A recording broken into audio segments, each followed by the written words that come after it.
Hey folks, so this is going to be a kind of impromptu addendum to my video on desyncs. I said my next project was going to be covering side B and all the lovely nuances that come with that move, but I wanted to put this out first because it covers a more pressing matter for us Olimar mains. Something that's vexed us for quite a while, and we haven't really been sure what it is. But I've been in the lab trying to figure it out for the past 3 or 4 days now, and I think I finally have an answer. So sometimes it happens. Sometimes when Olimar is sent off stage by an attack, some of your Pikmin just seem to not respond to whistle at all, and they fall off the face of the earth and plummet to their death. And you kind of have to wonder yourself, well, what's that all about? Why does that happen? And if you've not pieced it together by now, the reason why this happens is really because desyncs happen. You know, all these fancy tricks that I've been showing off, or that I showed off in my video, are a consequence of your Pikmin being able to become desynced from your lineup. Well, one of the characteristics of a desync is that the desynced Pikmin in question seems to enter, if you'll notice there, my name's covering it, but you'll notice there that they enter this falling animation here. Anytime your Pikmin is desynced, you can observe this behaviour. And let me go over a couple of methods that I didn't show off in my video, because really there's too many of them for me to cover in the time span of a 10-minute video. Let's get purple back. There you go. There's a desync right there. There's that iconic falling animation. And you can also observe this in down smash. I don't know if you have seen this on Myron's Twitter, but he put out a while ago that there's this technique that you can just down smash the Pikmin a couple of times, and because the main stage of Smashville is so small, you can actually forward smash underneath the stage. So what does that have to do with Pikmin not responding to whistle? And my hypothesis, after testing it out in the lab, is that the Pikmin is trying to return to a point. And I think that point is the centre of Olimar and gravity. I think the reason why things like attack cancel wavelands are possible is that they're trying to return to Olimar's centre, and because you're moving that centre, it's influencing the trajectory and velocity at which they're travelling in the right way. Kind of like a spacecraft using a planet's gravitational pull for a burst of speed. As for the Pikmin not responding to whistle, we can work our way to coming to understand this by first of all making this very simple observation. I'm going to throw the purple away here because the reds, blues and yellows are a little bit more flexible. I'm going to desync the Pikmin. Now you can see it's very clear that we can desync F smash on the platform. But what if we try to desync F smash on the top platform of Battlefield? You can see that I'm not able to do that at all. So firstly, that would suggest that there's a certain area in which Pikmin can be called for attacks or scooped up by up B, and the height of this area is at least 3 training mode blocks high. Now with that in mind, what happens if we try to whistle a Pikmin back whilst they're in this range? We're going to find out. So the Pikmin just comes in. I suppose I should do this here. So he's just coming in. Now you can see the Pikmin didn't respond to whistle there. In fact, it doesn't at all. So what this would suggest, it doesn't work in this 3 block range, and you'll find that it doesn't work at a further range during gameplay. So that would suggest that in addition to this sphere of influence in which Olimar can call Pikmin for attacks, there's a further area outside of that where Pikmin seem to be considered to be in a returning state. And while they're in this returning state, they will not respond to whistle in any way, shape or form. Because the game thinks the Pikmin is going to return just fine and it won't respond to whistle.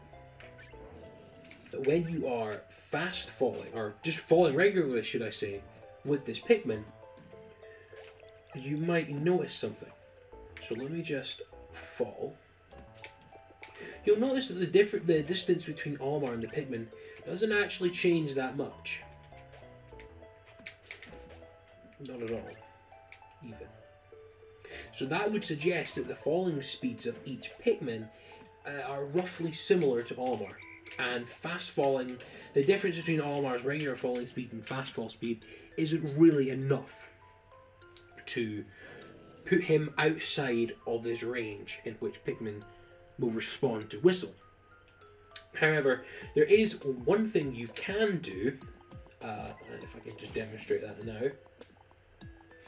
One thing you can do if the Pikmin is falling, you can put it in front using whistle, and then use an aerial or side B, or you could get close to it and try and scoop it up with up B. Let me just... Yeah, see that? Okay. Hopefully that's making a little bit more sense now. So now we have to ask ourselves, sometimes Olimar tries to land on his opponent with an aerial or something. Sometimes your Pikmin just die for no reason whatsoever. And as a matter of fact, this isn't exactly true. There is a reason why your Pikmin get hit, and it's because we have to come back to that first concept that the Pikmin, when they're returning to Olimar, they're trying to return to his center of gravity. You know, once they reach that point, they're considered a part of the lineup again, and so they obey the clause in the in-game tips, which states that when they're a part of Olimar's lineup, they can't be hurt. Which leads me to believe that when you're moving about with Olimar, there are certain motions that you do that cause your Pikmin to become desync, as you can see here. I already covered one of these in my section on Popups. I didn't give it a name, but basically what you do is you run and then turn around immediately, full hop, and then fast fall as quick as you can. And then all of your Pikmin are just jumping like they're on the moon. Now let me see if I can just get Bowser to charge F Smash here. What I'm going to try to do is I'm going to try to force this to happen.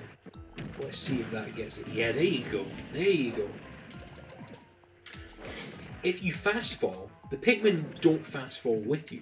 The funny thing about Pikmin is that as NPCs, they're fleshed out as playable characters in some ways, but just not in others.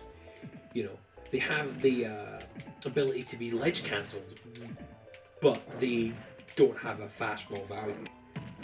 Yeah, there you go. So you can see that even just fast falling with Olimar on top of an enemy can get your Pikmin killed. Now, I would like to say that this is just, I would say this is an honest oversight on the development team's part. Because I would like to think that Sakurai and the rest of the fellas at Story Limited, I'd like to think that the Pikmin being protected, that's how it's intended to work. But just because of the way that they've been designed, the Pikmin just aren't quick enough to keep up with Olimar. It's been really fun, actually, just trying to work my way backwards, kind of picking the team's brains about their process when they designed Olimar. You could almost call it debugging, if you'd like. But yeah, so I think we can put the mystery of the deaf Pikmin to bed. Now, I also think these issues are quite clearly defined to the point where we could come together as Olimar mains and ask Nintendo to fix them. Because I don't think any of these issues should be happening during normal gameplay. Yes, desyncs are going to happen. but I don't think your Pikmin should desync through your lineup just because you decided to fast fall. Just because, you know, you've been sent off stage by an attack and now all of a sudden they're not going to respond to whistle. I think there are very clear issues here that it's more than reasonable to ask Nintendo to look into these things and see what can be done. Because although they seem to be, although our complaints seem to fall on deaf ears regarding other bugs like Pikmin aerials whiffing out of up B and other such things, they are listening. You know, we're actually, at the time of recording, we're in 8.1, and Nintendo decided to do something about the online experience. Now, it's not what people wanted, you know, we're not going to get rollback on the Switch, but they were listening, and someone decided to do something. As an aside, I'm pretty sure what they did was they did something about the packet transmission so that when you have a bad connection, the lag's not as bad. I don't know the details on that, but I assume most of you who are watching this video are on Twitter and you'll get your news there. But I'll leave you on those notes, and until next time, that's all from me.